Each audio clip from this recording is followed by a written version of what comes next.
Halo, apa kabar semuanya? Semoga semuanya diberikan kesehatan dan masih sehat, masih semangat menjalankan aktivitas. Gue udah lama banget gak bikin video, jadi kali ini saya mau share sama kalian semua tentang informasi yang baru banget gue dapet, karena ini relate banget sama buat kalian yang mau perpanjang paspor atau mau buat paspor belum punya paspor sama sekali. Nah, ini gue baru banget punya bikin paspor sekitar 2 bulan yang lalu, dan kalau gue cek barusan itu belum ada perubahan. Jadi check this video out kalau misalnya kalian masih bingung untuk gimana sih cara bikin paspor sekarang. Oke, yang pertama gue perbedaan dulu. Jadi kemarin itu sekitar 2 bulan yang lalu pas bulan puasa tahun 2023, saya itu bikin paspor, perpanjang paspor, karena paspor saya itu tinggal umurnya 8 bulan lagi. Jadi karena kan kalau misalnya ke luar negeri itu kan harus minimal paspornya masih berlaku 6 bulan. Jadi gue perpanjang paspornya gitu. Nah, pertama yang harus dilakukan adalah yang mau gue kasih info sama kalian semua adalah perbedaan dari paspor. Jadi ada paspor elektronik dan juga ada paspor biasa. Kalau yang lama bentuknya kayak gini, ini paspor biasa. Jadi ini yang habis nih. Yang ini yang habis. Jadi yang ini yang habis nih, paspor biasa gue habis bulan Agustus. Nah, gue mau perpanjang paspor karena perpanjang paspor itu sekarang 10 tahun, bisa untuk 10 tahun. Dan kenapa enggak kalau misalnya gitu gue mahalan dikit ya nggak apa-apa gitu. Jadi gue pakai panjang jadi taram ini paspor elektronik. Kalau dari fisiknya nggak terlalu berbeda jauh.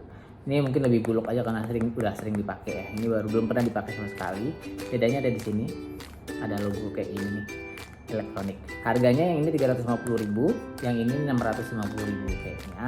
Terus, nah untuk paspor elektronik sendiri ada dua, ada elektronik carbonize kalau nggak salah. Satu ada carbonize bentuknya kayak KTP gitu. Jadi di dalamnya ada kayak KTP gitu. Tapi gue nggak pilih itu karena mahal, 1 juta sekian. Jadi gue pilih yang ini aja. Ini nggak apa-apa kok, cukup. Perbedaannya cuma di sini depan. Dan atasnya ada chipnya, tapi I don't know di mana chipnya. Ini yang biasa. Terus tuh di belakangnya itu lebih tebal. Kalau yang paspor elektronik agak lebih tebal. Kalau paspor biasa di belakangnya itu kayak gini doang biasa, nggak ada bedanya gitu. Nah, sisanya dalamnya tuh kayak hampir sama. Ini yang elektronik, ini yang paspor biasa ya, gitu kayak gitu. Jadi seperti itu perbedaannya gitu. Fungsinya sama. Jadi yang lama itu berlaku hanya cuma 5 tahun, yang baru sekarang sudah 10 tahun. Jadi nggak harus bolak-balik ke imigrasi 10 tahun gitu, nggak. Saya 5 tahun, 5 tahun jadi nggak usah balik-balik 5 tahun, jadi bisa sampai 10 tahun. Ribet emangnya. Oke, yang pertama harus dilakukan apa sih kalau misalnya kita mau perpanjang paspor? Yang harus kita lakukan pertama kali adalah download M-Passport. Nah, M-Passport itu ada di iOS, ada juga di Android. Itu tulisannya M-Passport, kalau logonya kayak gini ya. Nah, ini kebetulan gue udah download. Nah, setelah download M-Passport itu kalian di situ daftar, login. Nah, bentuknya kayak gini. Nah, bentuknya kalau udah login bentuknya kayak gini ya. Terus caranya gampang banget.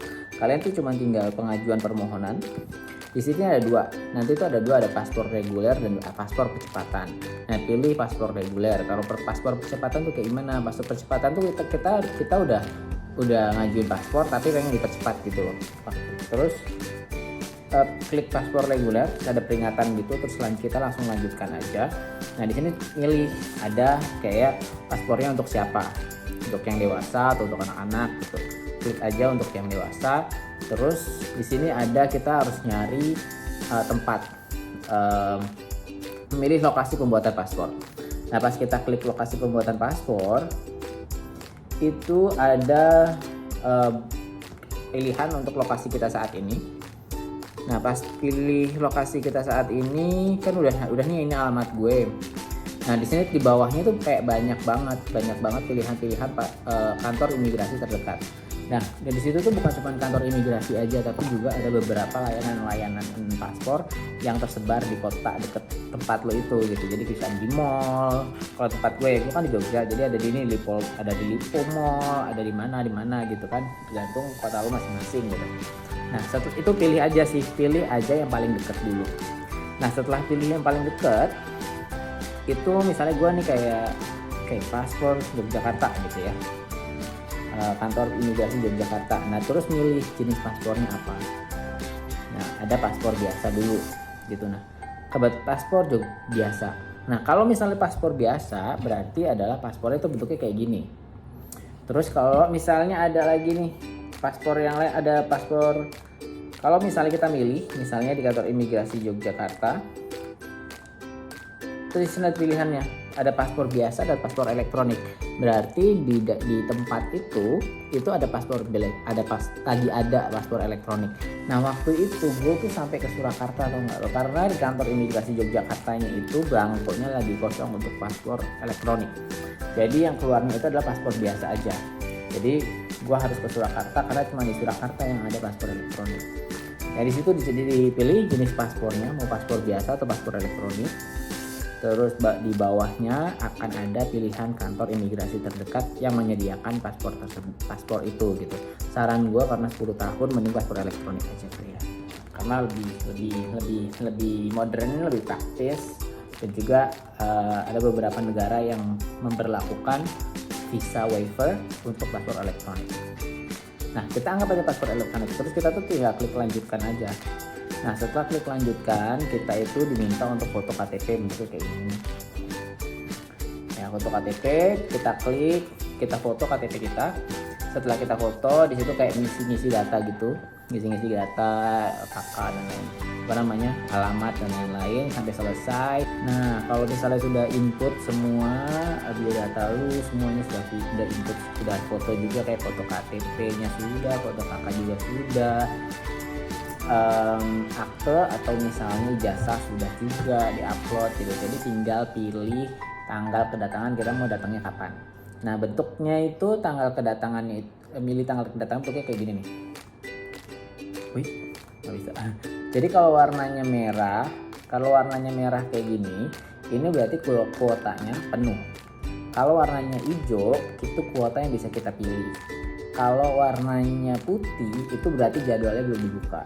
Jadi kalau misalnya udah merah kayak gini, ya udahlah nunggu minggu depan. Kita cek lagi di hari Senin atau hari Jumat gitu. Jadi cek berkala aja gitu. Nah setelah tanggal sudah pilih, itu biasanya kita diarahkan ke pembayaran. Sebelum ke pembayaran itu kita diarahkan ke jam. Jadi ada jam pagi, siang, dan juga ada agak sorean gitu. Waktu itu gue milihnya adalah milih jam 8 pagi. Nah kalau udah milih tanggal, udah milih jam, waktu itu milih jam berapa tuh, jam pagi, siang, atau sore, lo akan diarahkan muncul ke pembayaran. Nah waktu pembayaran itu biasanya di halaman pembayaran, bentuk halaman kayak gini nih ditunjukin ya. Di sini statusnya, pengajuan statusnya berubah di aplikasi seperti ini. Ada kayak pembayaran, kode pembayaran, di situ ada juga dan data-datanya, ada nama lu bener dicek sama kalian itu udah benar atau belum dan segala macam. Menunggu kode billingnya belum keluar nih kalau kuning kayak gini. Nah terus nanti setelah berapa menit itu dia akan berubah warnanya menjadi agak hijau atau biru. Nah itu akan keluar kode billing sama barcode-nya. Nah untuk pembayaran itu waktu case-nya gue mencoba untuk membayar pakai BCA tapi nggak bisa. Entah kenapa ini gue aja yang nggak bisa atau gimana, atau gue emang nggak tahu caranya. Jadi lewat BCA itu nggak bisa. Jadi akhirnya gue coba pakai Mandiri. Gue bayar pakai Mandiri dan ternyata berhasil gitu. Nah untuk pembayaran di Mandiri, cek di pembayaran, terus pilih pajak, PNBP, dan juga cukai kayak gini ya di situ. Terus masukin kode billing, masukin nominal pembayarannya, waktu itu 650 karena paspor elektronik. Di situ berhasil deh, selesai. Nah pas sudah berhasil, kita cek lagi di aplikasi apakah sudah berubah atau belum statusnya. Yang tadinya dari menunggu pembayaran terus berubah menjadi kode billingnya sudah siap, menunggu pembayaran, terus sekarang udah berubah menjadi sudah terbayar. Nah kalau dari menunggu kode billing ke menunggu pembayaran itu cepat. Kalau dari menunggu pembayaran ke sudah terbayar itu kayak berhari-hari gitu loh. Jadi kayak apa namanya, yang penting makanya just in case lu screenshot semuanya, screenshot bukti pembayarannya gitu. Jangan kalau misalnya mengantisipasi kalau misalnya seharusnya nggak berubah, karena waktu itu gua 3 hari gitu baru terkonfirmasi pembayarannya. Tapi nggak apa-apa, yang penting di screenshot bukti pembayarannya bahwa itu sudah berhasil. Setelah pembayaran udah selesai, kita tinggal siap-siap untuk datang ke kantor imigrasi. Dan setelah kantor imigrasi, gue tunjukkan antrian online-nya ke petugas antrian, terus di scan sama dia, terus gue tuh kayak dikasih kertas untuk kertas antrian, dan di situ statusnya bikin gue deg-degan adalah statusnya kayak seolah-olah kayak belum bayar gitu loh. Jadi kayak silahkan melakukan pembayaran, tapi saya aku tanya sama mbaknya, ternyata nggak usah, nggak apa-apa kalau misalnya ada bukti kalau kita sudah bayar, sudah transfer, itu nggak apa-apa, di scrap aja. Nah, yang ketika kita di imigrasi, kita pastikan bahwa kita sudah menyiapkan semua berkas-berkasnya itu, yang aslinya semua dibawa, terus fotokopiannya semua di fotokopi ya, jadi fisiknya ada gitu. Jadi bukan cuman kita di aplikasi, tapi fisiknya kita bawa semua. Jadi fotokopiannya kita bawa dan juga aslinya kita bawa. Yang harus kita bawa itu kan berarti KTP, KK, akte ini sunnah nih, akte atau ijazah, akte atau ijazah. Jadi kalau misalnya nggak ada akte ya bisa pakai ijazah gitu. Kalau misalnya kalian just in case aja untuk persiapan antisipasi, boleh surat keterangan kerja juga nggak apa-apa. Nah, setelah itu gue pemeriksaan dokumen, jadi kayak yang aslinya itu cuma ditunjukin aja.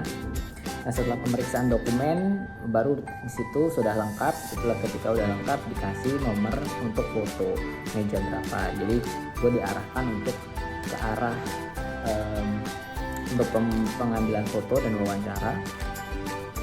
Dan ketika pengambilan foto dan wawancara itu gue juga nggak nunggu lama, mungkin sekitar setengah jaman lah.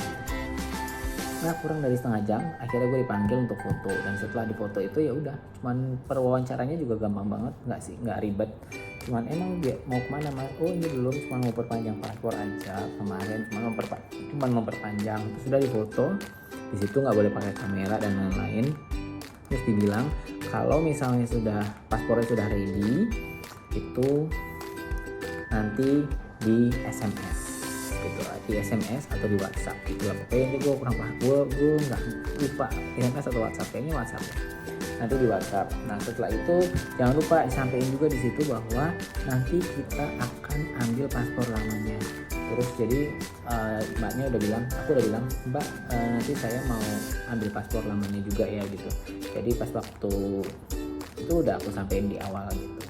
Nah, yang ini yang gue sukanya adalah walaupun waktu itu gue milihnya jadwalnya jam 10 sampai jam 11, tapi waktu itu gue datang lebih cepat, jam 8, dan itu langsung dilayanin. Jadi nggak nunggu jamnya waktu pas kita pilih gitu. Udah gitu, udah seminggu, sekitar seminggu gue ditelepon, di SMS atau di WhatsApp. Pokoknya itu yang kita lupa, di WhatsApp bahwa paspornya sudah ready dan sudah bisa diambil. Nah, kalau sudah di WA, kalau misalnya paspor kalian sudah ready, kalian tinggal datengin aja itu kantor imigrasi. Jadi bawa kertas tanda terima yang sebelumnya. Untuk tanda terima kayak gimana ya? Bentar, aku coba ya. Bentuknya kayak gini tanda terimanya, yang kayak gini bentuknya kayak kertas gitu. Nah, itu dibawa, terus ditunjukkan ke mbak-mbaknya, terus nanti akan, oh paspornya udah ready mas gitu. Saya diarahkan untuk di meja pengambilan paspor. Dan di situ sekitarnya 15 menit itu udah selesai paspornya ada di tangan. Tapi ketika ngambil paspor, karena kemarin gue udah pesen bahwa paspor lamanya akan gue ambil, jadi bawa materai 10.000, terus nanti kalian akan tanda tangan di situ, tanda tangan pengambilan paspor lama gitu. Karena memang gue harus ambil paspor lama karena itu kan banyak banget ya kenangan di situ, kayak cap. Gue seneng banget mau beli cap di situ. Dari situ udah deh selesai, cepet banget, itu nggak nyampe berjam-jam gitu, itu 15 menit paspornya sudah ada di tangan gitu. Jadi buat kalian yang pengen bikin paspor, kayaknya ini tuh sudah dipermudah, jadi nggak susah lagi. Kalau susah atau gimana tuh nggak seperti yang ya selama ini orang-orang pikir bakal ribet, bakal gimana. Nah, it's very easy, ini gampang banget dan juga sangat membantu sekali melewat aplikasi itu ya. Jadi kita nggak usah ngantri yang panjang-panjang. Pokoknya yang harus kalian siapkan itu tadi, kalau misalnya kalian belum pernah punya paspor sebelumnya, cukup KTP, terus cukup KTP, KK, dan juga ijazah atau akte. Ini salah satu aja atau mau bawa dua-duanya nggak apa-apa. Jadi itu semua biasanya difotoin di aplikasinya. Terus pas waktu janjian ketemu di kantor imigrasinya itu ditunjukin aja. Terus sisanya difotokopi gitu. Jadi semuanya aslinya dibawa gitu. Terus gimana kalau misalnya gue nggak bisa datang nih untuk ngambil paspornya? Itu nggak apa-apa. Itu bawa aja kakak asli, suruh adek lu atau kakak lu datang ke kantor imigrasi, terus bawa surat kuasa kalau pengambilan paspor gitu. Ya, semoga informasi ini berguna buat kalian semua yang mau bikin paspor atau mau perpanjang paspor, dan semoga semua diberikan rezeki yang banyak, yang cukup untuk bisa kalian jalan-jalan, ibadah atau apapun ke luar negeri. Jadi jangan takut lagi untuk bikin paspor, just in case kalau tiba-tiba kita punya rezeki ya kan, kita pergi gitu. Semoga informasi berguna. Untuk kalian yang masih bingung, boleh drop your comment di kolom komentar. Nanti gue janji gue akan balas semuanya kalau misalnya bisa gue balas. Tapi kalau misalnya ada yang nggak gue ngerti, ya gue akan coba untuk tetap balas ya. Thank you guys so much. Thank you for watching. Jangan lupa like and subscribe. Bye.